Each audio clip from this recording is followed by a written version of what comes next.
What are examples where bigger is better isn't true? Kidney stones. Microbiologist. The bigger ones are just biologists. The length of silence after you ask someone to marry you. Pill sizes. Good news. It's a suppository. Meteorites. Depends on whether you're looking to survive or for a good spectacle. Always opts for the big, pretty option. Zucchini, like the actual vegetable, they are tastier when smaller. So true. Also, if you want a better tasting zucchini, gently press the bottom part, the round part, not the green star-shaped thing. English isn't my first language. The harder it is, the better the zucchini will taste. Your English is perfect, thanks for tip. I'm going to remember this for next time. Babies, vaginal birth. Poop. That shit hurt. Anal tears are not a nice thing to experience. I read tears first and then anal, so I'm just imagining a butthole crying RN. What do you think poop is? Butt vomit.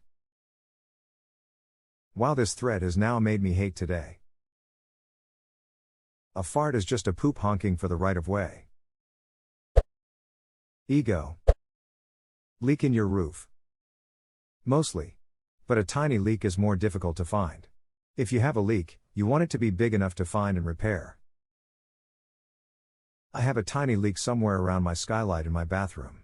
It only leaks when there is sideways blowing rain from a tropical storm or hurricane, so it's not too much of an issue yet. A battle tank. Nazis made such mistake in World War II. Ah, true. Did Hitler have some deluded conclusion that the bigger weapons are the better? Like that big duck-off train I've forgotten the same of. The mouse, I believe. But then again, it was less a tank and more a battle train. The ratte was the other big one, but I forget which was the bigger of the two. The Panzer VIII Mouse was a proper tank. The heaviest ever built at near 200 tons. The ratte was supposed to be 1,000 tons and never got off the drawing board. However, you may be thinking of the Krupp K5, the railway gun. Though the Nazis weren't the only one to build them, they were first used in the American Civil War. Dead. Brain tumor. Speaking as the son of somebody who died from one of these, I actually have to disagree. When doctors found it, it was the size of a golf ball, easily removable, if a bit time-consuming. Sadly, it was the microscopic parts that kept coming back. After a number of different targeted, non-invasive operations, it would be these smaller bits that eventually turn malignant and spread everywhere. When they first found my aunt's brain tumor, it was the size of an egg and they removed it, but it had fingers which they tried to get all of but couldn't, and they grew back and were inoperable. Would this have been different had it been bigger? I would think those fingers are always present no matter the size. PhD candidate in neuro-oncology here.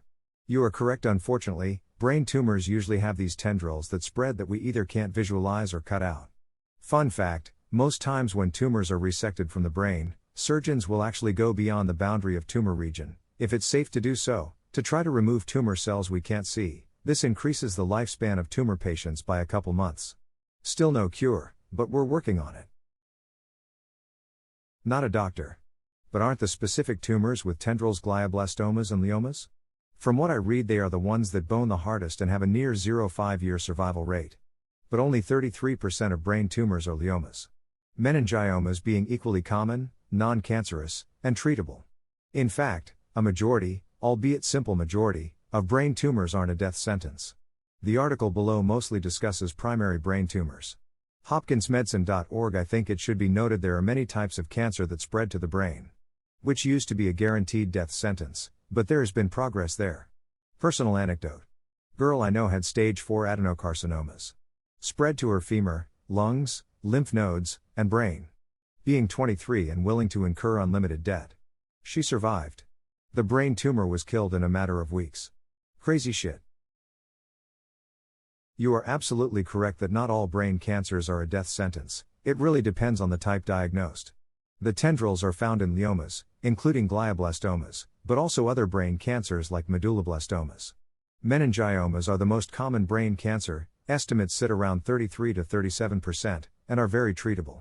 Glioma is the second most common brain cancer, sitting 29 to 33%, but encompasses 80% of all malignant CNS tumors. So while this is not the most common, it is by far the most deadly and still found at quite a high rate of all brain cancers.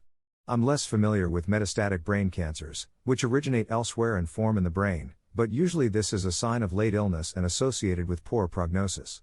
It's really quite impossible to make sweeping statements about brain cancer and survivability. There is a lot of complexity, including tumor type, subtype, location, grade. Bills. Disagree. I think the Bills' offensive line would be better if bigger. Stars. The giant ones die quickly, the small ones can live for billions of years. The very smallest red dwarfs can live for trillions of years. Smile, they cook their hydrogen fuel very slowly and over low temperatures. Talk about stretching your rations. So they're making delicious slow cooker pulled pork instead of a high heat seared ribeye.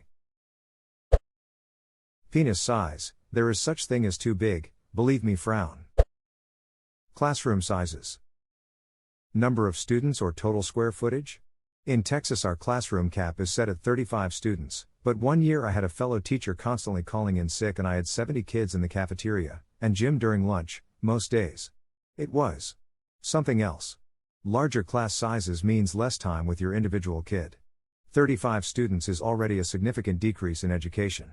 Little to no teaching can occur when you're illegally babysitting 70 kids. I lived in Macau and the class size is at least 40 most of the time, and sometimes the number reaches 50, even the kindergarten classes. I wonder how in hell that my kindergarten teacher managed that. The amount weight of stuff you have to unload, carry from one place to another. Edit. Spelling. Moving today, why do I own so much random shit? Moving is the best time to unload all the unnecessary crap. Easier when you are doing the packing than on your actual moving day though. The trick is, if it's still in boxes from last time you moved, you didn't need it, it can go. I just moved, and there was one box in the bottom of our closet that was huge and heavy, and when I tried to pick it up it started tearing and ripping. At this point we'd been non-stop loading stuff for like 2 days and I was just like, duck it, it's been there since our last move, we don't need it. We start getting unpacked here and my wife finds some MTG cards and asks where the rest of my cards are so she can put them in the same place. Well, they're in the closet where we used to live, apparently. All the useless shit we did move and something we had that might have some monetary value, nope, left it behind. Vegetables. You would think more better, but the bigger they are the less flavor there is and the texture gets weird. For certain veggies at least. Zucchini for example. Height. I can no longer write roller coaster dough to my height and I need custom shoes and jackets, everything, because stores don't have them. Just curious, how tall are you? I'm 6.5, never faced such issues. I'm not the original commenter, but I'm 6 feet 7 inches 201 centimeters, wear size 17 XXXW shoes that I gotta get custom. I can't find my pants size or shirt size in store, my socks are $12 a pair, and I can't ride any roller coasters. A lot of Dutch and Swedish people are that tall. Maybe check out their clothing stores online if you ever have the chance, or visit.